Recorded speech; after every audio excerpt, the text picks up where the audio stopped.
Hello, welcome back to episode 2 of the United Masterclass. I'm your host, Haider Rubbani. I am here. There have been a couple of difficulties in terms of technical difficulties the last few weeks. So, guys, thank you very much for bearing with us. And we are back. We're going to be giving you the best show.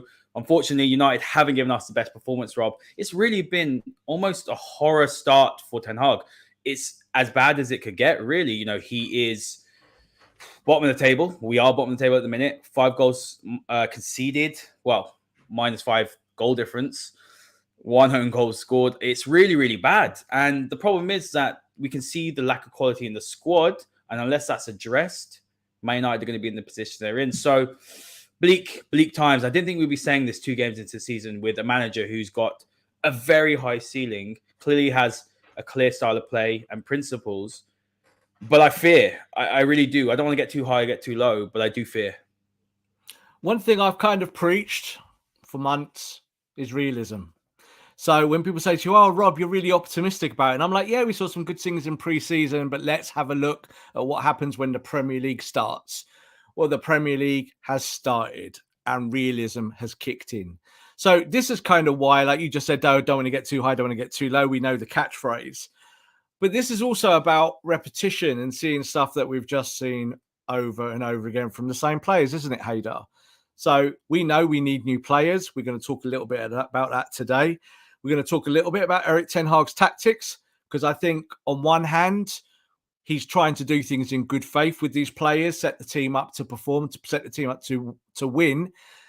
But going from the Eredivisie to the Premier League is tough. And he's finding it. So, like you just said, they didn't expect it to be this bad. I've kind of like not. I'm just in the middle somewhere as usual. You know, like I'm just kind of thinking I'm not surprised at all. Did you expect 4-0 though, Brentford? Come on. Do you know what? Before the game, yeah, I did. I thought you could get one. What you said today. In the preview. No, listen. This is what I said. This is what I said about it in the first game. I said with Brighton you could get beaten 2-1, but you could win 2-1 because it's kind of balanced out. Most United fans would say Man United are better than Brighton. We'd kind of all agree on that on talent.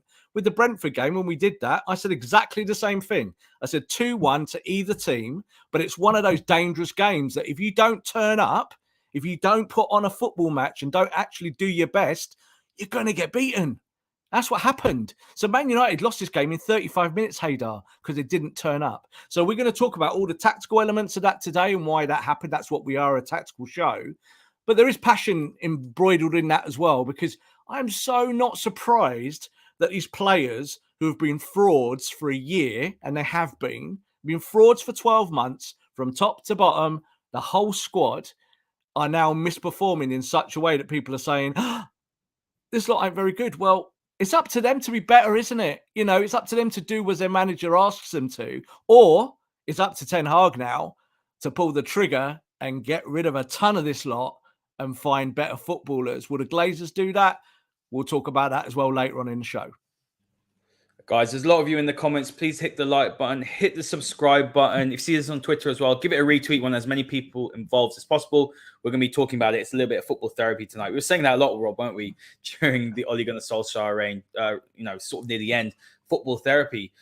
It's about the basics, right? So what do we expect from this Man United squad? We expect effort. We expect desire. We expect them to play with their head, to follow through on the tactical instructions by the manager. I think one of the frustrating things with this United squad is that they've shown now under 3 managers, because they didn't do this under Ranić. We gegenpressed for about maybe 2 or 3 games. That first half against Palace was obviously fantastic, but they reverted to type. These are basics in football. You know, closing down your man, winning the second balls, passing the ball more than 5 yards, more than 2 or 3 passes. You know, these basics in football, these players do not do. So it doesn't matter whether it's Pep Guardiola, Jurgen Klopp, or Erik Ten Hag. If these players don't do what you want them to do, then you can't play the football you want to play. Totally. And the thing is, the reason why when we used to do masterclasses when Ole Gunnar Solskjaer was in charge, and we talk a lot about 4-2-3-1, we talk a lot about double pivots, we talk about the limitations of the team. The reason why Ole repetitively picked the same side is because he knew that as soon as he played anything expansive, this team collapsed. It used to happen all the time. And of course, we're all crying out for better tactics, better football, being more entertained. And Ole knew through that whole period that if he was going to get anywhere with this team, he had to be pragmatic. So he stuck to those principles. Now, eventually they killed him. Yeah, that ended Ole. Yeah, it got to a point where you just run out of favour, you lose football matches, you get sacked. That's normal. But then you get someone like Ralph Rangnick. He's a completely different coach, completely different set of morals and philosophies. And they did it to him as well. And they've got Erik Ten Hag, who's maybe somewhere in the middle of those two, someone who will do the counter press, someone who does expect energy, someone who does expect technique, and you're bottom of the league. So there is a thread that runs through all of this, Haider, that's not difficult for United fans to understand. I get that the fans are upset. I get there are people now questioning Ten Hag. I think that's just normal. You lose 2 games like this, people are going to say, well, what are you actually... Typical of the fan base, Rob, if there are people doing that. Typical of the fan base, but understandable. So this is why we want to do these shows where we talk about stuff laterally, about tactics and about what's wrong, because this is what the manager's doing as well. He can go back there, Haider, throw teacups, give hairdryers, do all that rubbish. What's ultimately important is that he fixes it. So this is kind of where we are now. So 2 games in, you're bottom of the league. You're deservedly bottom of the league. If any Man United fan expected that it was just going to be amazing from day one, it's exactly what we said the day Rangnick took over. We went, it's not going to get fixed like that because this set of players are dysfunctional from top to bottom. They're a strange bunch. From your biggest star in Cristiano, who's a strange boy, and Bruno, who's a strange boy, to down the food chain when you're talking about your McFreds. They're all very odd. None of them kind of run atypical to what you would expect at a big football club. So this is what the manager will now need to solve. And I think this Brentford game, Haider, really showed that dysfunction, but also the real fragility and cowardice of this Manchester United team. Rob, we will go into the game. We are going to talk about tactics as well today, guys. We don't want to be screaming and shouting or anything like that. Romsey's got a good point here. And he's saying that Arteta started his 3rd season after finishing 8th twice, so 3 losses in a row, and willing to give Ten Hag time. Now, I've been watching the Arsenal documentary. My roommate's an Arsenal fan, so, I've been watching with him. And I think the biggest thing, and we'll talk about the Glazer later, but what I do want to say is that Arsenal have wholly backed Arteta. So they had the Aubameyang situation, obviously, where bad discipline. He exiled him from the squad, then he sold him. So he got that big earner off the books.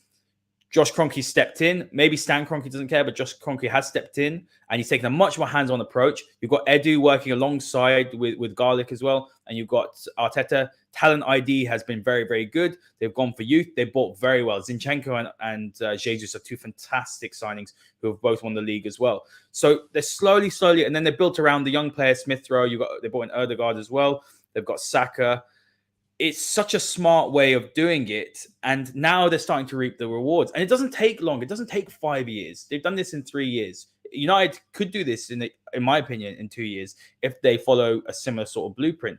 And this is the biggest problem, is that there's nobody in the hierarchy that is willing to do what Josh Kroenke did, to take the bull by the horns and to just back the manager wholly and to bring in quality people and players around him.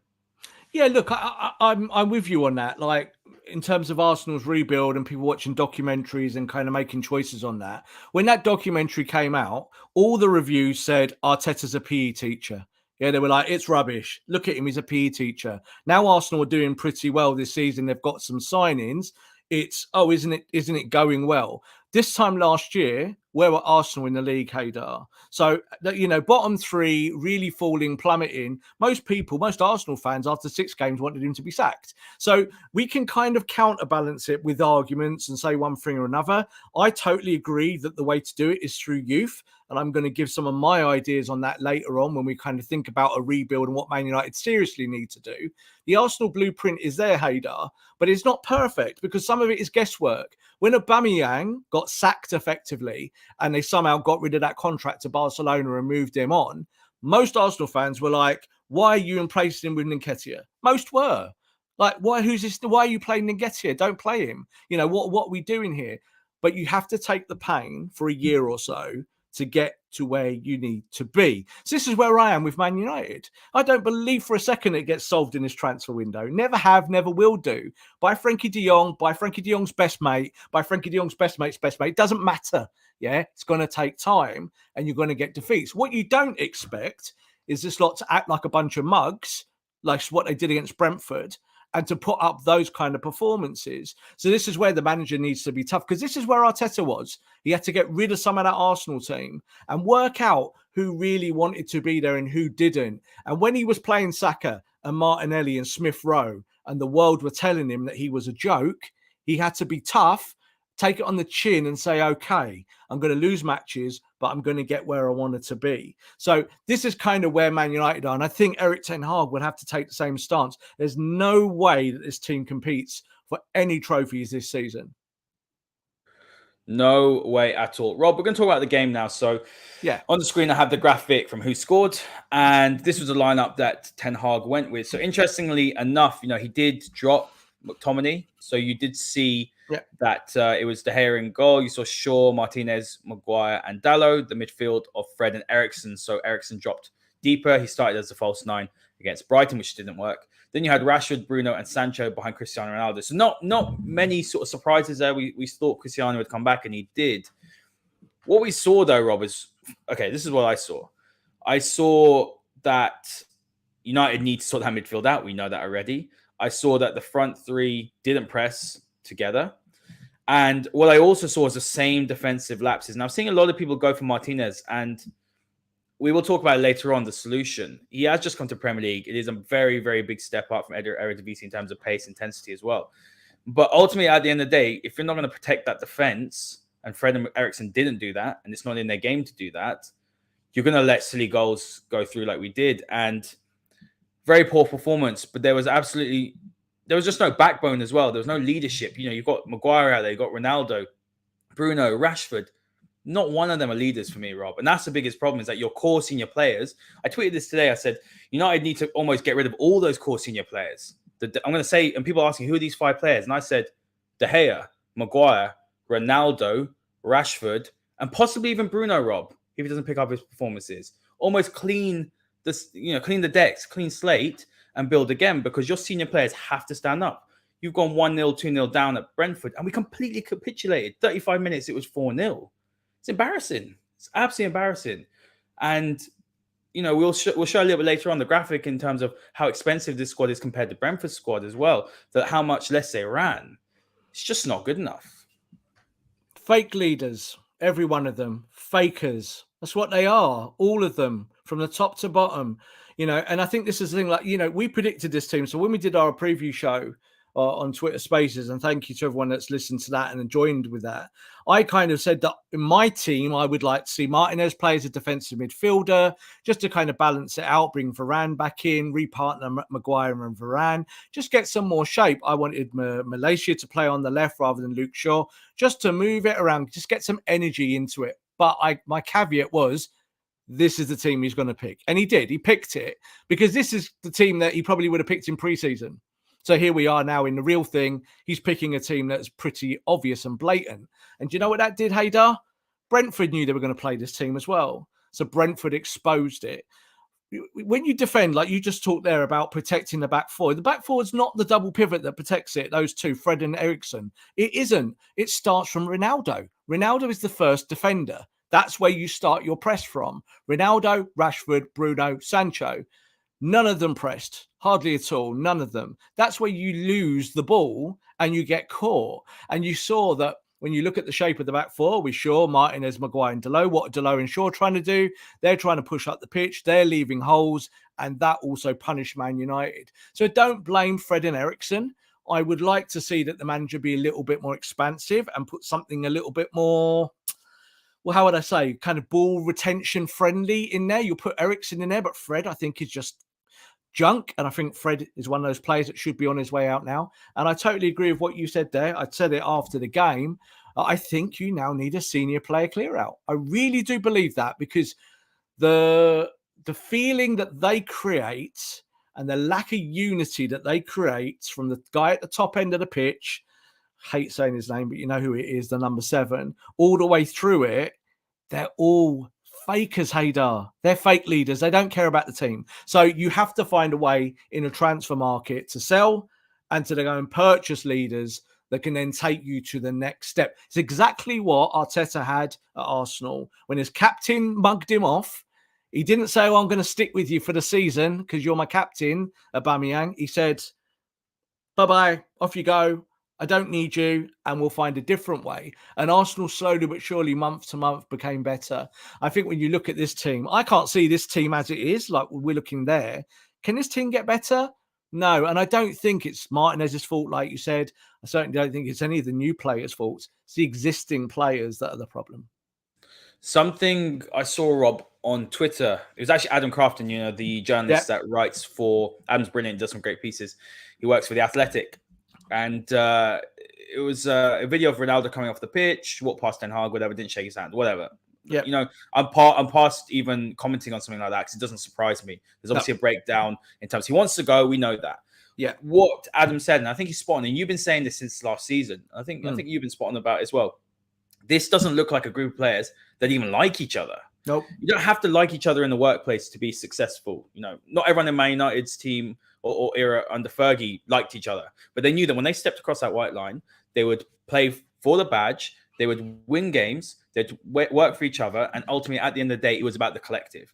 This lot clearly don't like each other and clearly won't work for each other. So you've got to break the squad down. Now, the biggest problem, we know this already, and we'll talk about the Glazers at the end, is that if those above think it's better to keep Ronaldo because it's going to get you the shirt sales and for commercial reasons and not look at what it's doing for the club and the morale, because it's getting toxic. It's getting extremely toxic. I don't remember ever being this toxic. I say this every single time when it gets bad.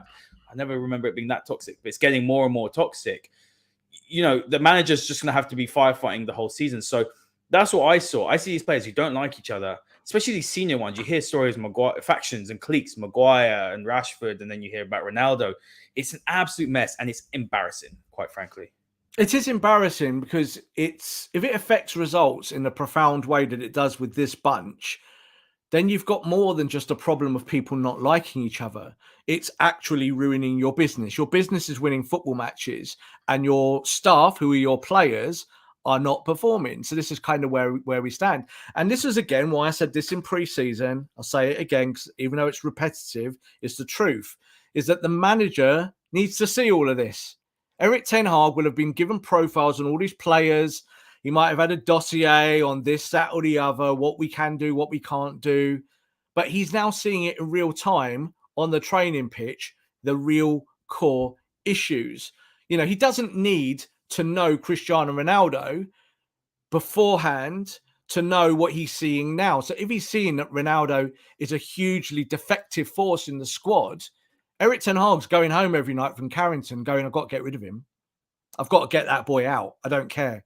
He's looking at it like that now. And the manager will have preconceptions, but they get blown away, you see, by performances. You see them. You either get proved wrong and think someone's really good because you went, I didn't rate him, but, he's actually a really good footballer. Or you get what we're seeing now, which is a bunch of highly paid footballers who just cannot be bothered.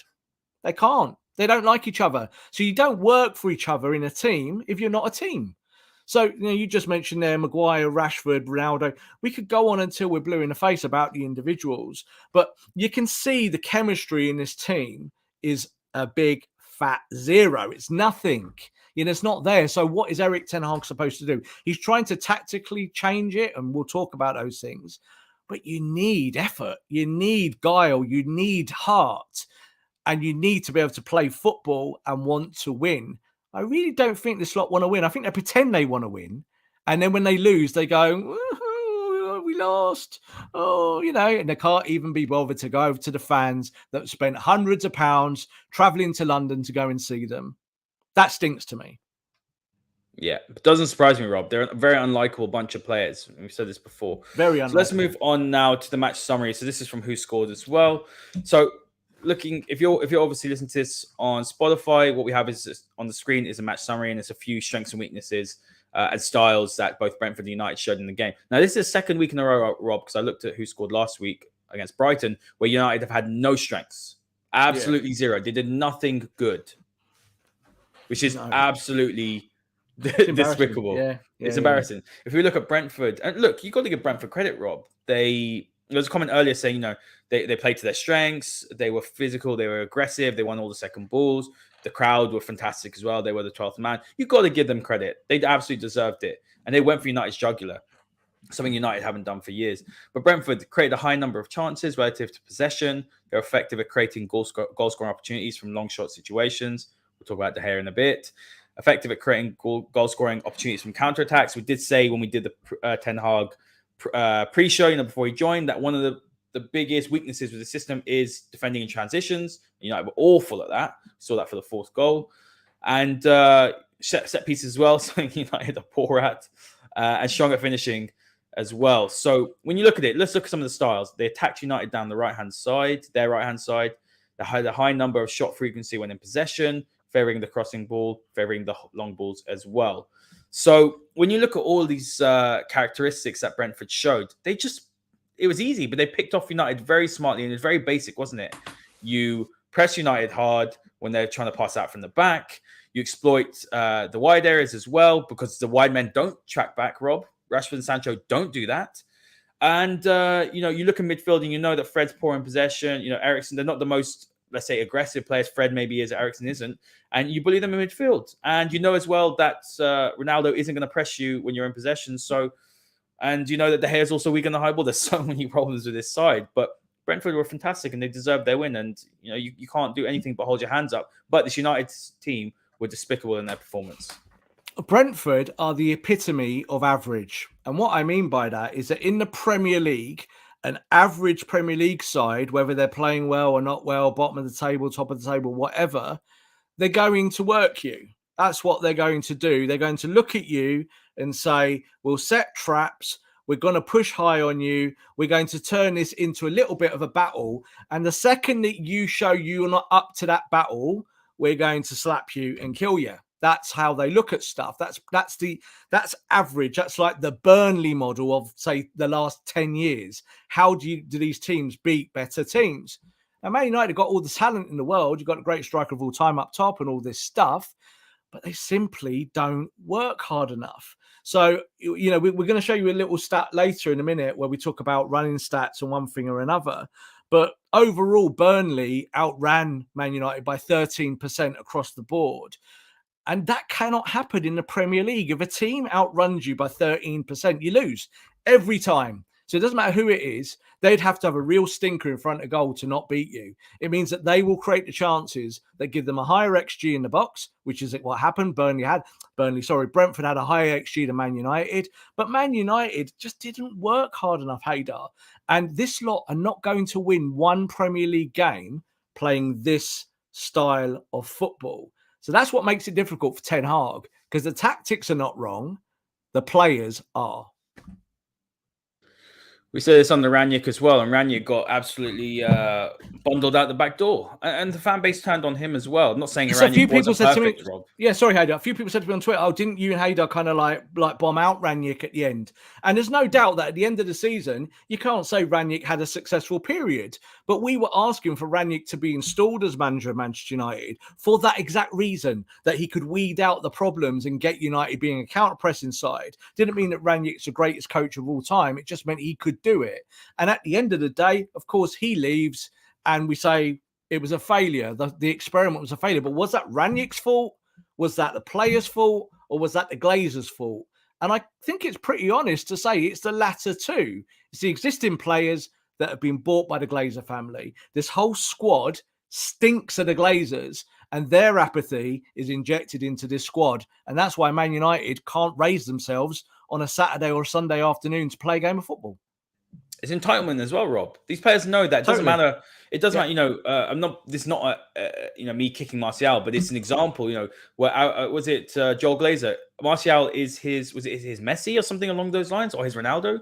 That's what was said. That was reported years ago. That's how he views him at the club. I'm begging Martial to come back. I'm begging Martial to come back as well. So let's not do Martial. There's plenty of them in this squad that we could do. Martial might be the answer to some of this. I can't wait till Martial comes back. Exactly. You've got someone who'll be fresh and be ready to do it. And the problem is you're using the same team that basically failed last year, and they've got the same stink around them. So they look at each other and they go, well, the manager's told us to do this, but you're not going to do that. So I'm not going to do this. and they're like children. So this is the problem. I actually, Anthony Martial comes back, I'll be like, yeah, I think he'll fire. I think he'll work better with Bruno. I think that Martial will probably pivot well off Sancho a little bit more. I actually think there's solutions in that player. But Joel Glazer doesn't get a say in those things in that context. He doesn't look at Martial and say, oh, he's my Messi. I don't believe that for a second. Joel Glazer doesn't know anything about football.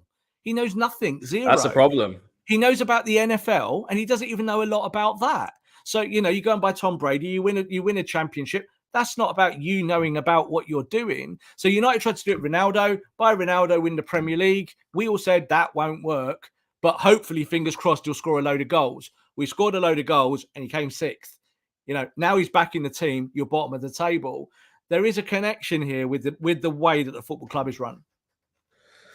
Let's look at some of the statistics as well. So United completely outpassed Brentford. No surprises, and that's what Ten Hag wants to do. He wants to be more possession-based side. But we, 552 passes to 275. But we created just as many chances. We weren't effective, and we've shown early. United didn't do anything in terms of creation or anything in terms of strengths. Yeah. What this doesn't show, Haider, sorry to jump in. What this doesn't show with 552 passes is how many passes you lost.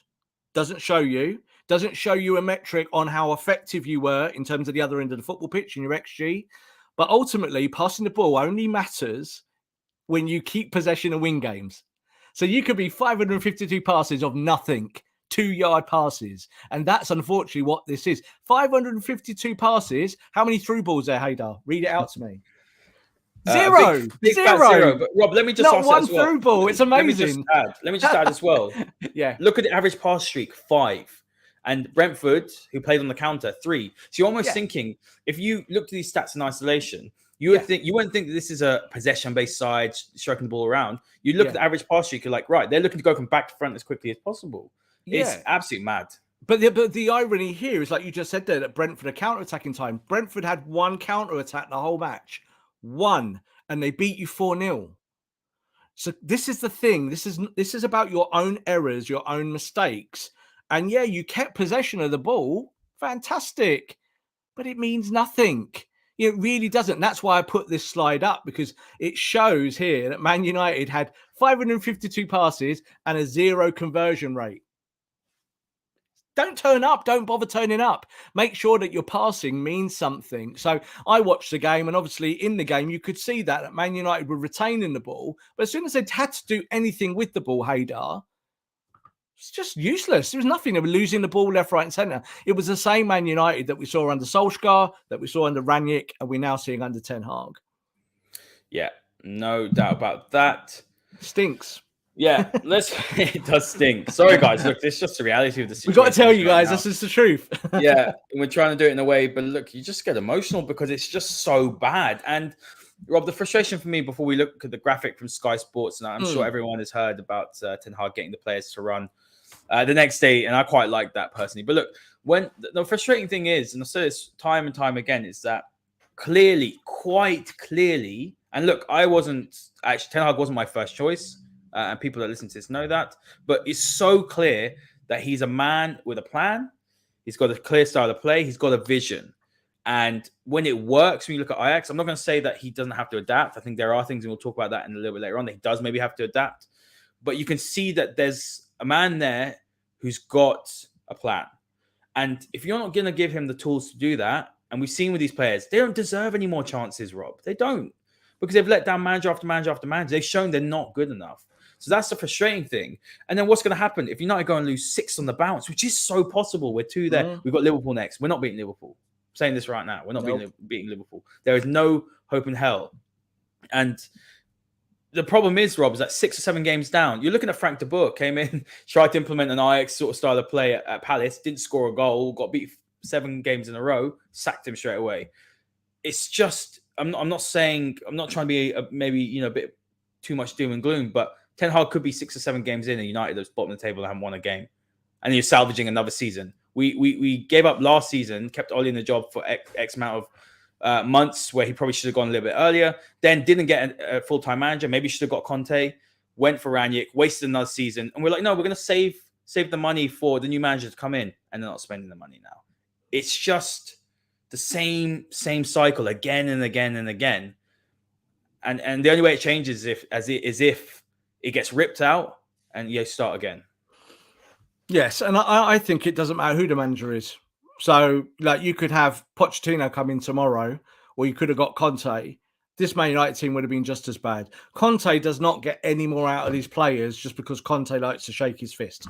Doesn't happen. These players are inept in a completely unique way, Haider. Do you know what I mean? This is not about style and management. This is about your workforce. And if your workforce is failing fundamentally, that's where you are. So Rob, that comes from the top.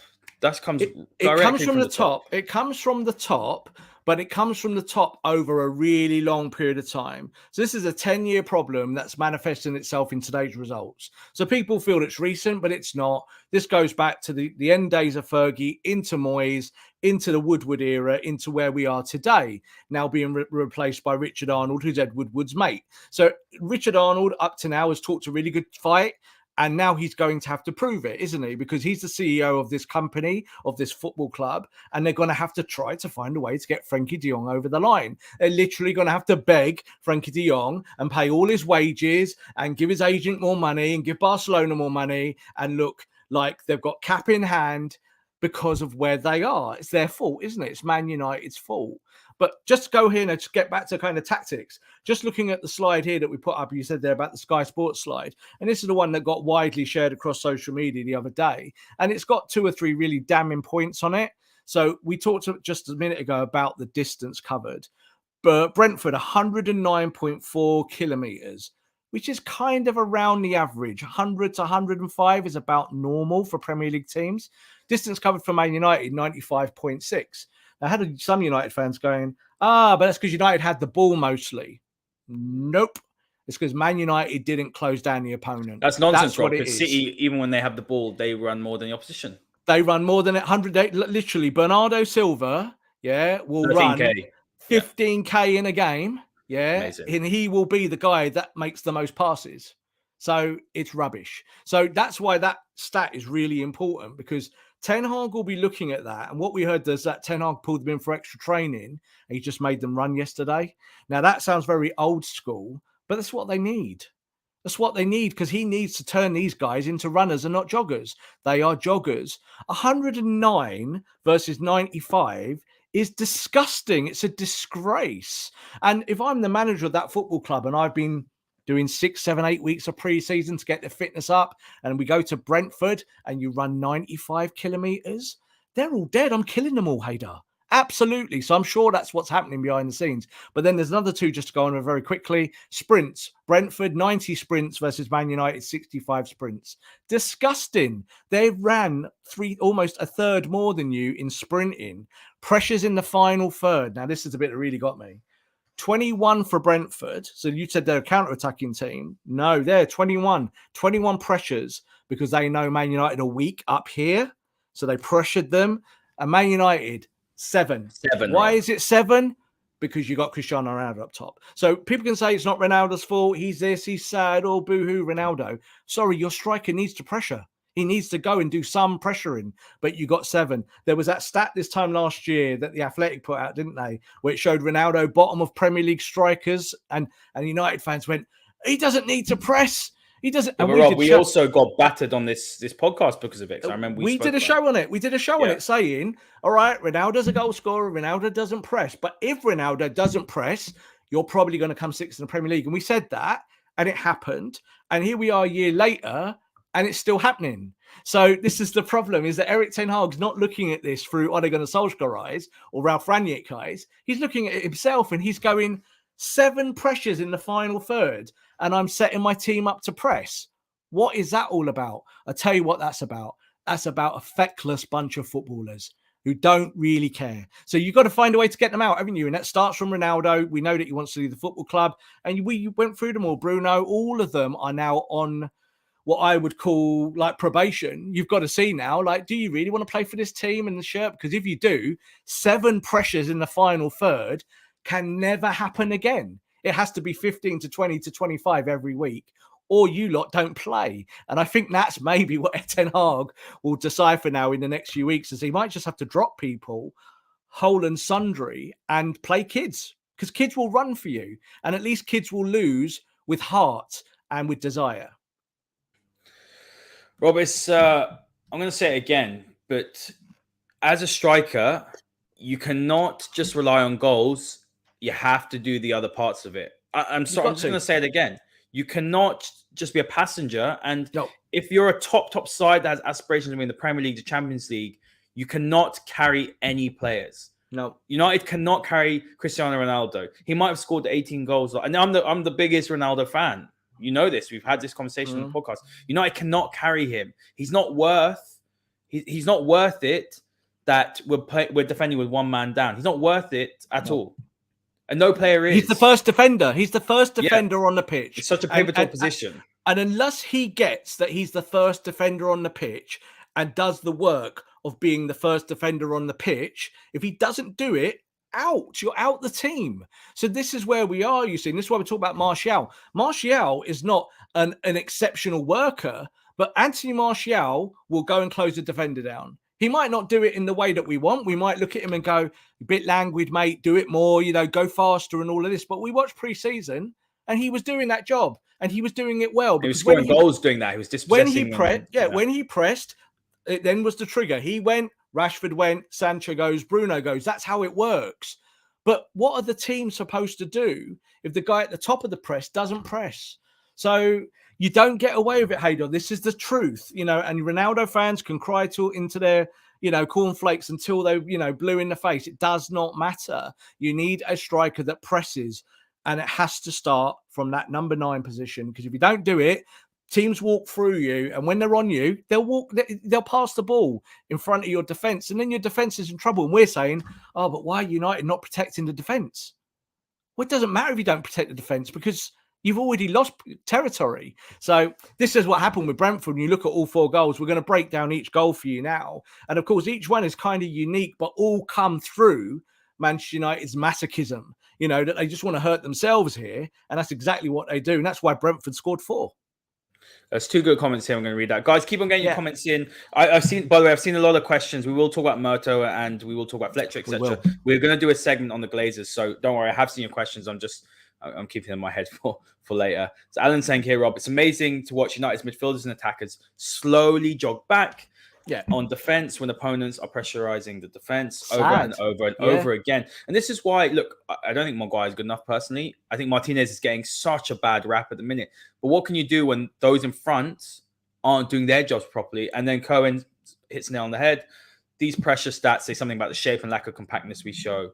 Mm-hmm. And that's something which Ten Hag, we've all watched Ajax plenty of times. They were very, very good in their defensive shape. So it's not that Ten Hag can't coach this. These sets of players aren't listening. So that's a very, very big problem for Ten Hag. Let's move on, Rob, now to the goals.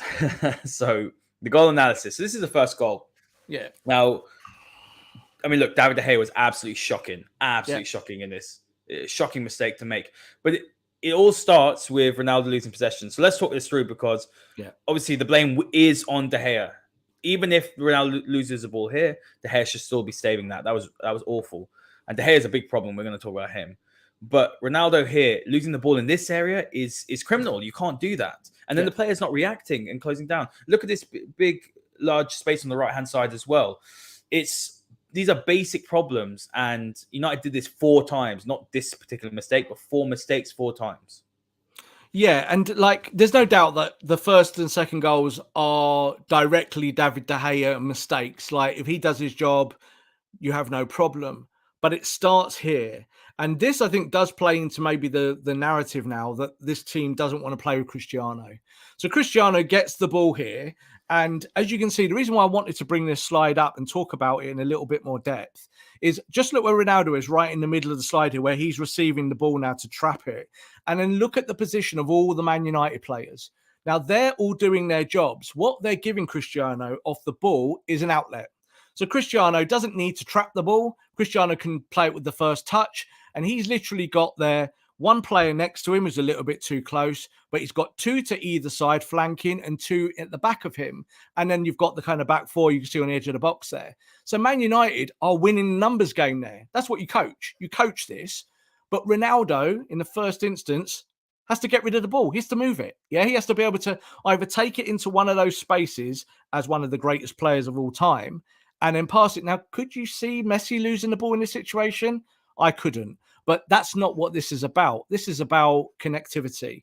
So I look at this here, Ronaldo, and in the game, I felt it straight away when it happened. When he lost the ball, he kind of fell over and kind of went, what did he do? Ref, foul, look, ref, This is why United are bad. And what happens? 2 passes, they get to the edge of the box, and De Gea is probably still thinking, what are you doing, Cristiano, before that shot comes? So everyone's concentration's gone. Do you get what I mean? So it starts at this point with the striker. I'm not blaming Cristiano for David De Gea's poor handling. Of course not. But it's concentration. And the team has lost concentration the second Ronaldo loses the ball.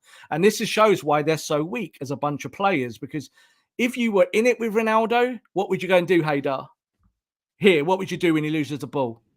Have a go at him. Squeeze that. No. You'd help him. You'd help him. Yeah. He loses the ball. He's got 4 players in a square around him there. As soon as that ball goes and he gets beaten, those 4 converge and get the ball. And not one of them did. Every one of them went, I'll play on then. All right. Oh, that's where the lack of compactness, Rob, comes from, in intensity.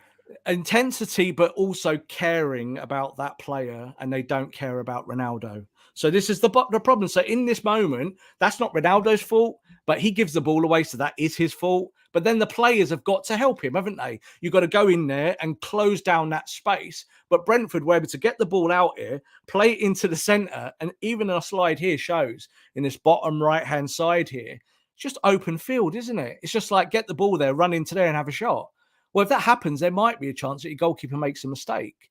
So all of this before De Gea's mistake, there's like 5 problems here on this first goal that have got nothing to do with handling in terms of the goalkeeper. Yes, De Gea's handling errors are shocking at the moment, but it starts in this part of the midfield, and your attackers have to do better. You know, if you're a technical player, Haider, you've got to be able to lay that ball off 10 yards to 1, 2, 3, 4, 5 players within 10 or 15 yards. If you can't do that, then what are you doing turning up? Don't bother, go sit on the bench, we'll leave the club. So I think this is how Ten Hag would have felt. He'd have looked at that and gone, how have they lost the ball in this situation? It's so poor that it's beyond words almost.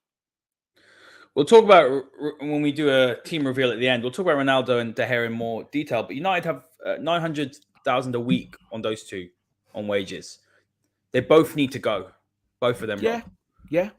They both need, and we'll talk about that in more detail, but for me, that is absolutely crazy. But also the fact that these are your 2 senior players who are hurting the side now. They're hurting what the new manager wants to do. Now, you're going to weigh it up. Ten Hag or Ronaldo and De Gea? I'm choosing Ten Hag, Rob. That's how it has to be. Unfortunately, this club does not think like that. And I wouldn't be surprised if De Gea gets a new contract, because Ten Hag won't have a say on who comes and who goes. But we'll talk about that a little bit later on, because I want to get through the goals. Now, this is the second goal. So Christian Eriksen was pressured, but that pass from De Gea was absolutely awful. And Brentford was smart, to be honest. I say smart. United was stupid. But Brentford just saw that United are weak passing out the back and just put pressure on them. And it's such a bad goal to give away. And it's basic. And I look at the man, I don't know who that is on the right-hand side. It might be Maguire. But I'm not sure why De Gea didn't play it there and why he played an absolute hospital pass to Eriksen. Eriksen's got his back facing towards, obviously, the play. And it's a bad goal to give away. I'm not really blaming Eriksen here per se, but that was just shocking from De Gea. And it's just, use your brain. It's brainless football, and they don't use their brain. It's definitely not Eriksen's fault. Nowhere near is that Eriksen's fault. He's doing his job as the single pivot. So he's coming back to give his goalkeeper an option because his goalkeeper's taking too long on the ball. So that's what happened. I think the one on the right-hand side there, I think that's Martinez. And I think he played it short to him. And he played it short to De Gea. So that's what they've been doing in pre-season, and they've done it today or in that game, was that they're just laying the ball into De Gea. So he's got a bit more space around him. So it's not a kind of being caught in one side of the box where you may have trouble. It's better to be in the middle of the box and have options either side. So what De Gea could have done here is, I think that's Maguire to the top of the screen. That's an easy ball. That's the ball he should have played. But what happened, and Brentford knew this, and this is why I call them average Brentford, is that an average team here, they've got 3 players in the box at Haider. All they've done is just run in the box. It's an average thing. It's nothing special. They've run in the box to close down the space. And Man United still reeling from the first goal. De Gea still reeling from that, probably still thinking about his handling and everything that happened before and after and all of that. Plays your classic hospital ball, as we used to call it, into your single pivot who's playing number 6, who's a number 10. You see all the problems here. It's like, it's mad, isn't it? So Eriksen here hasn't got a ball on. What you see, I think it's Janssen, isn't it, next to him? Yeah. Was it Janssen? Yeah, Janssen, yeah. And Janssen, all he's doing here is cutting that pass off. You can see he's gone to the left, and he knows that Eriksen, right-footed, is going to go that way. He knows it. So what does he do? He just cuts that space. That's all he does. Average, again, nothing exceptional, just cutting that off, and he wins the ball there. And of course, then it's a goal. So when you look at this again, Man United have got 1, 2, 3, 4, 5, including De Gea in there. And Brentford have got 3, and they lose the ball. It's almost impossible for Premier League players to be outnumbered like this and win the ball. Like 3 players should not win it, or 5. You shouldn't. But Man United are so bad at these things that you get punished all the time. This is last year, this is the year before, even when they came second, and this is now. And you're going to get to that point, aren't you? Like, we'll talk about De Gea a little bit more expansively, but David De Gea, I said, and I'm going to be completely truthful about it, I said you probably could keep De Gea for another year, because I don't think Henderson is the answer, and Henderson's got a big gob. Henderson doesn't help things. Henderson Good performance, Rob. For Forest, I watched the game. He made a penalty save. Well done, right? But it wasn't the best performance in the world. He did all right. He made a penalty save. Look, I'm not a big Henderson. He made the save, and then he smugly went. He made the save, and then he went.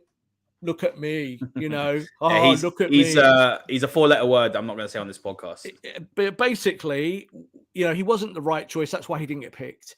So I think where we are now at this moment of time is that if De Gea cannot pass the ball 5 yards properly, and these are short passes, then you're going to have to buy another goalkeeper. So you've gone from saying your goalkeeper's problem number 7 or 8, as I used to call him, 7, 8, 9, 10, because you've got so many outfield problems. And now that problem is being kind of reeled in very quickly. And you're going, actually, my goalkeeper can't even do very, very basic things. So if that's the case, you're going to have to go and buy a goalkeeper for 50 or 60 or 70 million. That's what you've got to do. But will Man United do it? I think the honest, truthful side of that is that no, because it's not in the plan at the moment. And we're going to have to somehow cope with De Gea as things stand. Will be a long season, Rob, if that is the case. Which you'll lose games because of it. Yeah, you'll lose games because of it. It's just simple. Yeah. So, third goal, Rob. Just lack of physicality, aggression in the box. I think De Gea, we know De Gea's problems under high ball. But you're looking at those players in the defense, in the box. So you've got Martinez there, I believe. I can't see who the one is in the middle. But listen, easy goal to give away. Win those balls. It's really not rocket science. Brentford didn't do anything special here. But United are so weak at set pieces in both boxes, really. But it was such a poor goal to give away, and it was just very well. Look, Martinez is getting a lot of stick, isn't he, because of his height? I don't really think that he was a massive problem here, to be honest. Right, this goal, 100%, has got nothing to do with Martinez. So in the game and after the game, Jamie Redknapp had a lot to say as well after the game. Martinez isn't tall enough. And of course, and Gary Neville talked as well as his experience of being a centre-back. I think Gary Neville's just under 6 foot. So he's not the smallest, but he's not a big guy either in football terms for that position. And he was saying it's difficult in that role. But the reason why I brought this slide up, and it was specifically this angle, is because when that ball gets won at the back post, I think it's Tony there rising at the back post, and all he does is head it back across the 6-yard area. Under that ball is your goalkeeper. So we know De Gea doesn't do well with the ball in the air in that situation.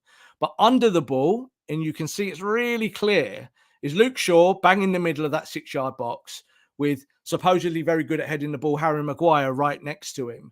And those two United defenders need to barge through those Brentford players to win the ball, even if they just get a touch on it.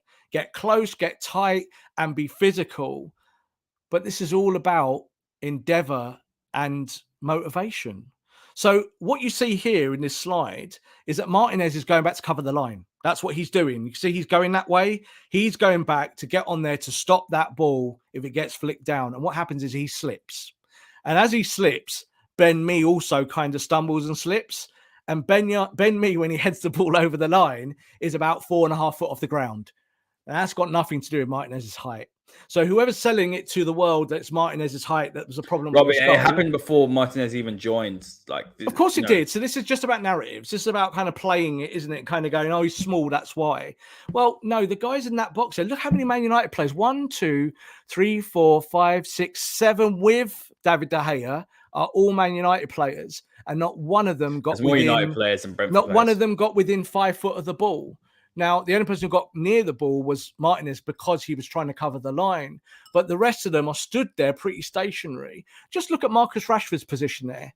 You know, you remember last year, Haider, I talked a lot about pretend defending. Used to talk about, the fake defending. Where you're pretending you're doing something because you're in the place, but then the ball goes in the net and you kind of go, well, kind of was doing my job.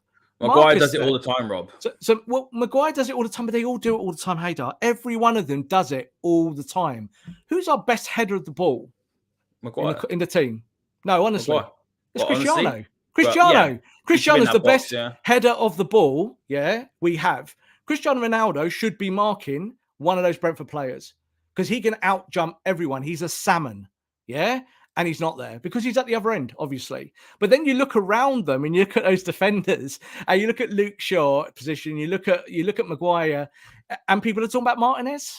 No, not for me. So this is the thing. I think tactically, they've got the numbers game, which is what Ramsey, who's the coach for that, will be saying. Get the numbers game. So you've got 7 against 3 in the middle there.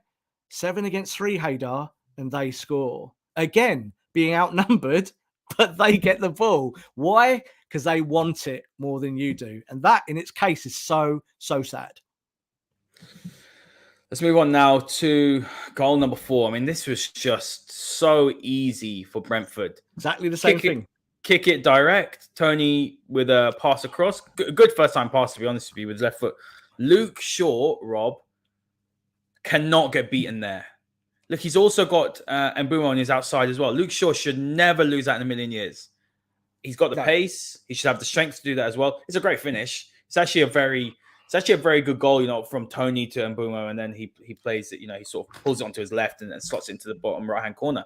But when you watch, and you can see from this graphic as well, and we've done this a few times when we've done shows, when you pause it like this, you can see there's no way that Shaw should ever have lost that. It's so weak. It's so poor. Yeah. And by that point, Rob, they'd given up.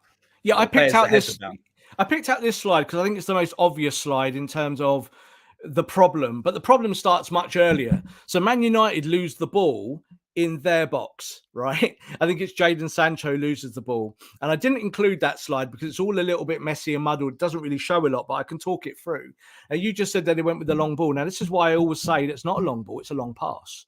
Because what they did is he nicks the ball off Sancho, and you see he goes to the side and he looks up, and they've deliberately left Tony in wide open space this side of the halfway line because he can't be offside.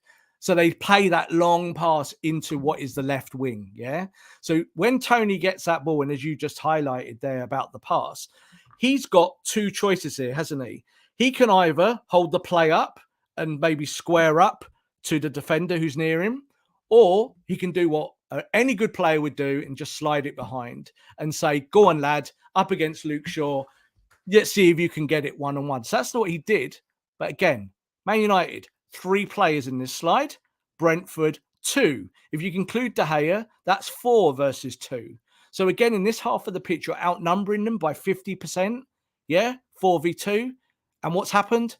They've scored again. So I didn't bother showing the next bit, obviously, because we know that Luke Shaw got beaten. But Luke Shaw was in this, the guy obviously who scored it, Mbeumo, wasn't it? You said, when they're on the edge of the box, Mbeumo is trying to stay goal side of Luke Shaw, and Luke Shaw is doing the opposite. Luke Shaw's going towards the box. So when Luke Shaw gets caught, Luke Shaw's like, oh dear, I'm now 5-10 yards off this. Luke Shaw's job is to defend first. So Luke Shaw needs to be goal side on his goal, not their goal. There's no point. Yeah, but it's basic. It's absolutely basic. It's basic, but this is why we talk a lot about psychology of football, and we talk a lot about having your faculties about you. Because the fact that Man United, all 4 of these goals, Haider, are about faculties, thinking. There's no way your coach has told you to do any of this. It's on you. It's your fault. So we can blame Luke Shaw on this. But look to the back there behind Tony, and there we've got Mr. Ambler himself, the captain, running back as fast as he can, but he's slow, so he can't get back. So what should Harry Maguire be doing if he can't run? He should be staying on the halfway line and not going forward. He should be saying, I need to look after the space. But he's not looking after the space because he's trying to get involved in something more progressive. Ironically, Haider, in the 4 or 5 moments where Man United passed the ball really well, and there was 4 or 5 moments, they looked world class for about 10 or 15 seconds. Like they moved the ball and it was like bang, bang, bang, bang, bang. It was like a training exercise. You were like, wow, they can pass the ball. The problem is that when they lose the ball, they go, lost the ball now. Whatever. Oh, it's your fault. No, it's your fault. Oh, they've scored. And then you get punished. So a very average Premier League team, Haider, schooled you because they just did average stuff and you didn't bother. Let's move on now to what can Ten Hag change? Now, yes. you tweeted this as well. And I think this is what you want to see. I think a lot of people would agree with you as well, Rob. They want to see youth because, look, these senior players aren't doing this now. These established ones, at least with youth, as you said earlier in the podcast, at least they'll play with passion, they'll play with desire, they'll listen. What did Ranić say when he signed players? What was his winning formula? There was a formula he had, and he would always sign players 23 or younger because he felt first contracts. Contracts. So they didn't care as much about their legacy and their reputation. Nope. They wouldn't demand as much money, obviously, as well. Like you said, first contracts, less injury prone, usually, because obviously they're younger. They pick up instructions, they're more moldable, and you can also mold them as a person, off the pitch. So that's what Ten Hag went for. That's what the Red Bull, let's say, dynasty has done, and they've done that fantastically well. And you're seeing the quality of player that's coming out. Now, Ten Hag could take a similar approach. So you've gone for Sanchez in goals. So your view is United need to go and spend 56 million out on a top goalkeeper because Ten Hag's system, we said this before the season started, his system is so reliant on a ball-playing goalkeeper that's going to be comfortable with the ball at his feet. That is the first thing. And De Gea just isn't, Rob. He might have got a little bit better, but he just isn't. He makes too many mistakes, and you can't teach him to do that. And United are going to give away more goals like that. That pass for Eriksen's goal was very, very poor. So you can't rely on De Gea anymore, in my opinion. So then you've gone for Mengi and Maguire. Look, we're not going to see Mengi play, Rob, to be honest. Mengi or Maguire. Mendy or Maguire. Varane, I think Varane should come back into the defense as well. I think that's important. If it's not Varane, Lindelof needs to come back.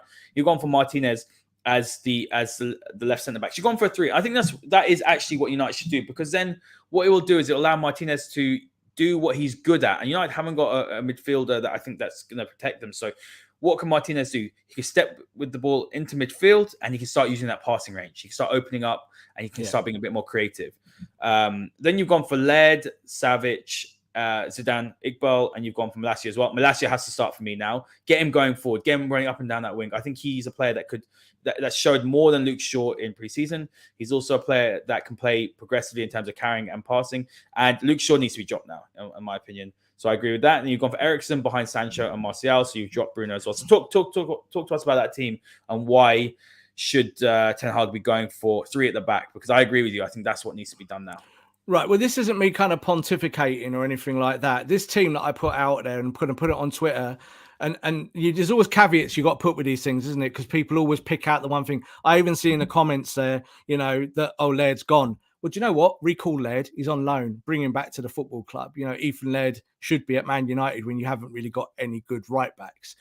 But looking at the team, the reason why I'm talking about a 3-4-3 or kind of a 3-5-2 is that it eliminates some of the passing zone issues. So what do I mean by passing zones?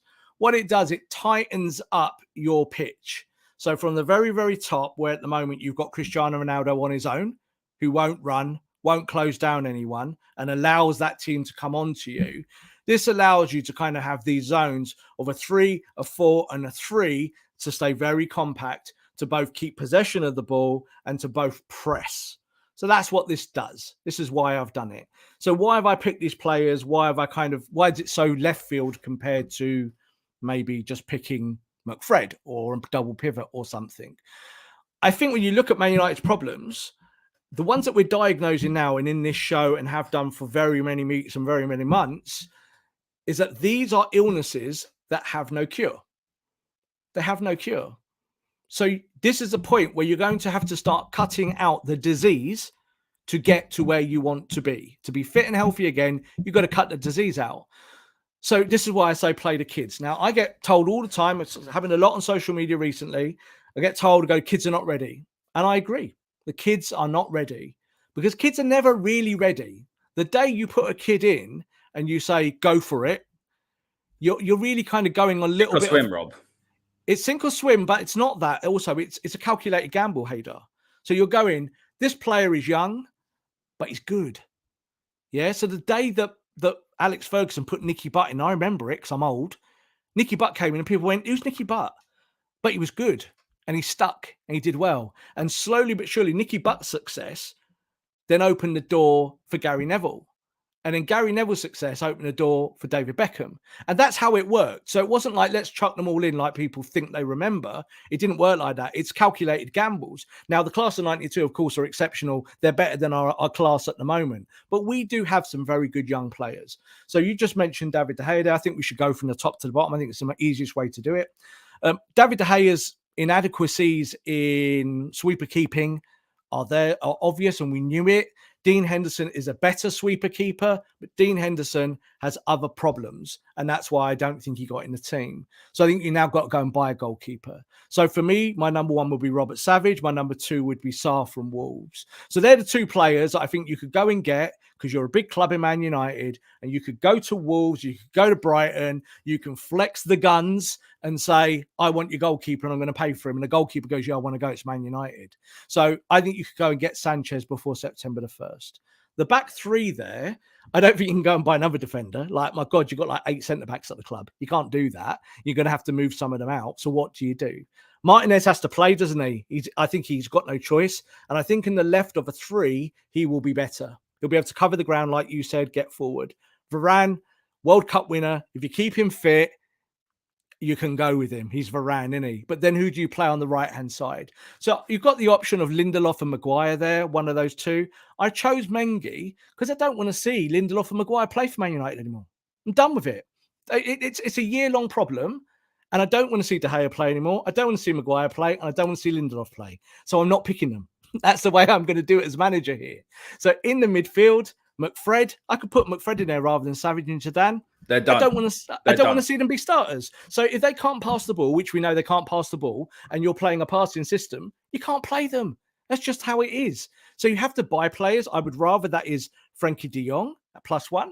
I would rather that. Yeah, Frankie de Jong and Savage, or Frankie de Jong and Zidane, or Frankie de Jong and Eriksen, or Frankie de Jong and Bruno, or someone. Yeah. But I'm going with Savage and Zidane. Why? Because they are technical players. They put the ball on the deck and they don't panic. They just pass it 5 yards, Haider, and they keep the ball because they're proper footballers. So that's why I'm picking them too. Laird on the right, everyone knows his upside. Everyone knows what Ethan Laird can do. He's like a machine down that side. I think he's going to do really well at QPR. And I think Delot, looking how Delot's played now recently and last year, I don't ever want to see Delot play again. I don't want to see him in a Man United shirt. On the left, Luke Shaw's got a lot to prove now. And to me, he's now the deputy to Malacia. Malacia, you've bought. You play Malacia because he's your new player. He's the one who's going to do it. Luke Shaw needs to get a reality check. And then at the top end of the pitch, we talked about Martial. He is in my team for this. Jury's out also on him. You know, we know that he can blow hot or cold. Jadon Sancho cost you best part of 80 million. You were going to give him the number 7 shirt. Go give it to him now when you get rid of the other number 7. And you play Eriksen at 10. Why? Because Bruno Fernandes is garbage. He's rubbish at the moment. He can't pass the ball, Haider. He gets the ball in every position on the pitch because he goes around and wanders around and gives it away. So all of those senior players are all substitutes for me now. Put them on the bench and play people who want to play football, because I'm not convinced that any of them want to play. And people that want to play for this football club, Rob. That's important. Cristiano Ronaldo does not want to play for this football club. This team, if this team loses 10 of the next 10 games, I'm all right with it. Fix it. Get to somewhere where you need to be, because this is not about winning or losing. This is about reinstalling discipline and technique and having a way of life that matches that of Manchester United, when we knew what United used to do. I just watched a game on MUTV before when I was doing my prep for the show, and it was it was City United where we beat them 4-3. And the core difference of that Sir Alex team to what you see now is that they cared and they ran around. That's it. Anderson was in the midfield in that game, and is so much better than any midfielder we've got. But Anderson was rubbish. So it's kind of like, you look at it, Darren Fletcher. Anderson was amazing in that first season. I mean, look, but in the first season, but he was rubbish, Haider, in the end. Yeah, like but saying Tom Cleverley. But at least he tried. At least he tried, but that should not be the standard. At least they tried. Yeah. So I'm telling you now that Savage and Zidane will try. I promise you, Laird would try. Mengi would try in that team. Sanchez would come in as a goalkeeper and say, yeah, I'll take responsibility of everything around my box. David De Gea didn't, but I will. Anthony Martial, I think, will give you so much more upside than the greatest goal scorer of all time, which is a perverse thing to say, but it's the truth. And I think Christian Eriksen has already shown in 2 games that he can pass the ball better than anyone in the team. So what do? You let him be the creator, and you say to Bruno Fernandes, do you know what, mate? You're on 300 grand a week, and you were great your first season, and you did really well, and you looked like a leader, but you're a fake leader. So go and sit on the bench with the other fake leaders. And suddenly, Haider, you might see 1 or 2 of them go, I've got to play well when I come on the pitch. I'm now Donny van der Beek. That's a problem to me, and I'm really well paid. And there's a World Cup coming up, and I'm Marcus Rashford. I got to get in the England team, and I'm Jadon Sancho. I got to get in the England team. You've got to look at all these people's aspirations. They all want to be in their international teams, don't they? So they've got to start playing. So this is why I put this team out. This is not because I am a better coach than Erik Ten Hag, or I have some mad aspirations. I just want my team to work and play hard, close the space, and pass the ball 5 yards. And this team can do that. Now, I don't think the manager will do this, but I think that he might get forced into this scenario where he's gone, well, Cristiano, yeah, you're great and all of this, but your attitude stinks, and you're sat in the canteen at Carrington eating your fish and chips on your own. So I think the best that you leave, and we're going to cancel your contract. Will the Glazers do that? I don't know. But I think that's where Man United are now with all these senior players. It's either get the job done or get out of our football club. Because if you don't want to work for us, go work for someone else. And that's where you look at the Brentford game. You should not be losing 4-0 away at Brentford any time of the season. Even if you played your kids, you wouldn't expect to lose 4-0 at Brentford. Let's segue now to the final couple of minutes of the show, Rob. The Glazers. A lot has been said. The fan base is split. It feels like this is years and years and years of mismanagement. It's just bled the club dry. This much, what's the word I'm going to say? Mismanagement or lack of care. This is a culmination. This is not just something that's happened the last couple of years. This is 10 years of, spending poorly, not investing in the facilities, not investing in the best footballing people, not investing in the right managers at the club, not investing in the right players, not caring what goes on, not investing in the academy. And what you're seeing now, Rob, is you're seeing United at a tipping point right now with the Glazers. Empty Old Trafford has been hashtagged around. The problem is this fan base fight with each other all the time. One set of group wants to do one thing, another set of group wants to do another thing. They can't come together. And until we do that, Rob, you're not going to be able to get these owners out. But I do feel like at the minute I'm watching what's going on, and I think United are skint, quite frankly. There's no liquid cash to spend. We know that we've been hit. We haven't got into Champions League. We're not getting the money from the sponsors. I honestly think that if United push hard enough now, they can get them out. I really think this is a time like no other. Whether we stay together and do that is another thing, but the Glazers are an end game for me now. I don't think the fans are split on the Glazers. I think all fans at Man United in general, and anyone that knows our football club, has been experienced our club over many, many years, all know what the Glazers are and what the problems are. The issue with Man United fans is their own personalities within their own factions. That's the problem. So when you're trying to unify a set of supporters against an idea or a problem, you need to have people that think the same. And the problem is that Manchester United are a fan base of 1 billion.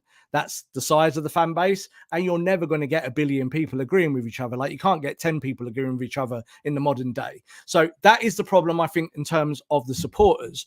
You just said there, this is a good opportunity for the fans to get rid of the Glazers. Well, there are certain ways you can do that. But at the same time, the traditional ways, there are like real core ways that we've seen in the past. There's something a little bit more sinister where fans riot. We've seen it in other countries. No one can advocate that. Gary Neville said on Sky Sports the other day, and I totally agree with him, is that you can't target people's families and personality and like do that and be really personal with it, because it's awful. Turn up at people's houses at their gates when they've got kids. You can't do all of that. That's not a way to get rid of an ownership. In fact, what happens is they just double down when you do that. They double down because they look at the shirt sales and go, they're still selling the shirts. You know, they've turned up at our gates in the shirts. What a bunch of idiots. So that's one side of that argument. The other flip side of it is what? Where's the fix? So the Glazers, like you said there, and it's very, very true. Manchester United now had £350 million in the bank 5 years ago. Manchester United now have £40 million in the bank. That's in liquid cash. That's assets. Someone said to me on Twitter again yesterday, well, what are you talking about that they're just here for dividends? Because if they sold the club for 3 billion, then, you know, 3 billion is like 100 years of dividends. You're an idiot, Rob. Well, the reason why they want it for dividends is that dividends is free money. You own the club that you didn't pay for, and you take 20 million out every year and drop it into your bank accounts. So when we see, what's his name, Glazer, Joel's brother, the other one, Avram, sorry, I forgot his name. So when we see Avram in his Ferrari driving around Florida and looking like a playboy, we fund that. Yeah, that's why, because they own Man United. That's why they do it, for the dividends, to keep their own lifestyle where they are. So they've got their big houses in Florida. That's how it works. So how do you get rid of them? And this is kind of how we're going to end the show. The way you get rid of them is partially with some of the ideas that are there now, but I'm going to put the idea forward that I put 10 years ago. And it's what I said 10 years ago, and I still stick to it, is that you buy all the tickets and you sit out on the concourse and you don't ever go to a game. No, because that's so powerful as well. Right? It'll be broadcast across the world. So empty Old Trafford, in theory, hashtag, is the kind of right thing because it's peaceful, it's impactful, it gets your point across. But it means nothing if it's 2,000 people. It means nothing if it's 5,000 people. It means nothing if it's 10,000 people. It only matters if it's 50,000. Yeah. So the thing is how do you get a fan base to do everything when the fan base itself doesn't like each other? So this is the problem. So I think that, again, like the Liverpool game coming up, there's obviously going to be action at that game. There are going to be some fans that will try some things. There'll be other fans that just don't care. It's Liverpool. If you've got a ticket, you'll go, whatever. You know, it's just how it goes. But I think when getting rid of the Glazers, Haider, ultimately it comes down to one thing. You got to have a buyer. There isn't a buyer at the moment. There's a lot of rich people out there that don't want to touch Man United because it's been run into the ground. And they know it's going to cost a lot of money. So people talk about Jim Ratcliffe, Michael Knighton. There's all sorts of people who say, oh, maybe. But the truth is, the reason why they've never put a proper bid in is because it might cost someone 2 billion to fix this. And that's before you buy it. You've got to buy a stadium, Haider. It's going to cost you 1 billion. Yeah. A brand new team will cost you 1 billion. That's for starters. That's nothing else. No one wants to spend 2 billion out of their billions of pounds. So this is where you are. So the Glazers know this, and the Glazers have run the football club for that reason, like that. They take their dividends, they smile, they wave. They were at that first game of the season. They saw it all, Haider. How the hell did they get allowed in, Rob? You said, well, because they run the club. I know they run the club, but it's how do you stop them? How do you stop them? You can't stop them. You know, the only way you can do it, Haider, is by rioting. We can't advocate it. So this is the thing. So like, I remember about 5 years ago, there was an issue in, I think it was Dortmund or one of those clubs. And it was when they had the 50+1 model. So that means half fan ownership and half an owner who has who can take dividends and do stuff. And what happened was they raised the ticket prices by £2 and the fans went, we're not coming. So they played a game and no one came. And what happened? The next game, they put the ticket prices back down and went, okay. So that's power. That's fan power. We don't have that in England because we are such a hardline capitalist society. It's about money and churning and churning. They said on Sky Sports earlier, and I do agree with this, we'll end the show on this. They went, don't we normally say when someone buys a business, if they make a load of money out of it, that they're clever? Because that's what the Glazers have done. They bought Man United. They stripped it of assets. And we're crying because we're football fans. But the truth is they're just doing what capitalism from a business point of view, like, I mean, look, they could make more money if United were more successful on the pitch. That's the last thing I'm going to say, Rob. They could, but from a business point of view, they played an absolute blinder. It's the biggest it's probably one of the best deals from a business point of view in history. They bought it with nothing, pretty much nothing. They obviously bought the shares so they could have the public takeover bid. It was leveraged on the assets of Man United, and then all these years, United's gone up to 4 billion in value. Obviously, and that's dropped a bit at the minute, and they've just taken the money out. They stole the football club. They stole the football club because English life and English capitalism allowed you to steal it. That's the truth. So that we allowed this foreign entity to come in, steal the club, buy all the shares up because you're allowed to, and then ruin the club. And it's only now in the last few weeks that the press are kind of going, and like colleagues of mine, journalists, going, this is a story, isn't it? It's like it was a story 10 years ago. It was a story when they bought the club, but no one cared because United were winning. And I think I said it to you, and I said it on the show before. We were stood in Moscow when we won the European Cup. I was there, and there were fans around me going, this might be the last time we win the Champions League because the Glazers are not going to put the money in to keep this club going. And eventually Fergie will go and it will fall apart. And that's what happened. So we're at a kind of crossroads here where I'm telling you this week, Man United are doing their absolutely damnedest to buy Frenkie de Jong. There's all sorts going on in Barcelona. Man United sent a delegation out there, and it's going to happen because they're going to pay through the tooth. And they'll do it because they've got to save face. This is what it's about. Frenkie de Jong will be, look, we're ambitious owners. We bought him for 85 million and we got over Chelsea. Aren't we great? And some fans will go, yeah, all right, I won't protest this year. And that's the problem, isn't it? That's the balancing point. But unfortunately, this is not about winning football matches. It's not. This is about how you run a football club. And if you love that football club and if you put anything into it. And I think we know that the Glazers don't love Manchester United. The fans don't love the Glazers. And I do think we're getting to a crossroads on it as well. I do think that if you find a buyer who comes in and could say bid 5-6 billion for the club, because I think that's what it will take, it's probably only going to be a Middle East consortium, Haider. And you and me have both said we don't like that idea. We would become a sports washing plaything. And that might be the only way you get rid of the Glazers. There'll be no more United Masterclass if that happens. And that would be the end of a lot of support. This is the problem, isn't it? Like, do we want that? So no, we don't want that. But we certainly do not want what the Glazers are delivering. They have stripped the football club bare, and they know it. And they don't care. But what they will say is that I'm building a new stadium and it's going to be called the McDonald's Stadium. And McDonald's are giving us £1 billion for it. And it's not Old Trafford anymore. And this is how it will work out. And we're all going to have to kind of come to peace with a lot of that stuff because it's just normal commercialism. It's not things we like, but it's the way you build. And it's horrible, but it would be better to have a set of owners that could really inject like proper wealth into the football club that came from them, so they could say, right, it's our money and we're responsible for this. Whereas the Glazers don't do that. They've spent 1.3 billion pound on players and they've bought rubbish. And the reason why they bought rubbish is not really their money. Yeah. And look, Rob, we're going to end on that because, we could go on forever and ever. Guys, thank you so much for all your comments. As always, make sure to give us a follow on at Man United MC. Give myself on at Haider_Rubbani. Give Rob a follow on at _Rob_B. We have the FPL show coming up as well. So we'll be giving all our tips on that as well. So make sure you hit the like button, hit the subscribe button. Join us on Twitter as well for Twitter Spaces. We do that as a preview for every single game. There's so much content, guys. You can't miss it. We'll see you all next time.